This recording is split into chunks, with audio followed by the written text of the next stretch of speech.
Kayang-kaya mo na ngang gumawa ng sarili mong cordon bleu dahil nga trending ito ngayon. Syempre hindi tayo papahuli. Kaya gagawa rin ako syempre ng version ko. Kaya tara, samahan niyo po ako at sigurado po akong magugustuhan niyo ito.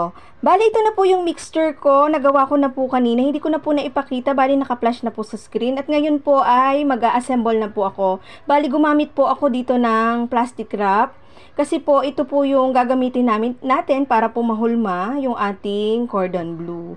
Ayan, patagin lamang po, katulad po nito. At pagkatapos, maglalagay na po tayo ng ham. Pagkatapos ng cheese, medyo malaki po yung cheese na nilagay ko kasi mahilig po kami sa cheese.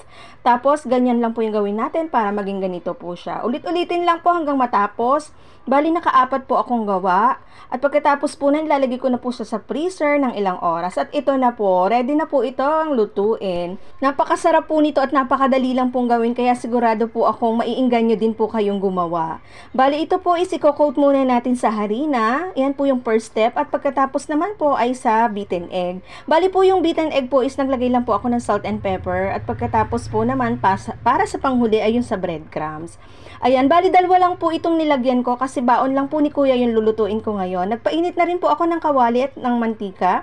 At sinimulan ko na nga pong magprito. Bali low fire lang po ha, para po hindi masunog kasi mabilis pong maluto yung breadcrumbs. At pag po golden brown na, pwede na po natin yung baliktarin at hanguin. At ito na po, napakaganda po ng kulay. Syempre, hahati-hatiin po natin yan para naman po magkasya sa baonan ni Kuya.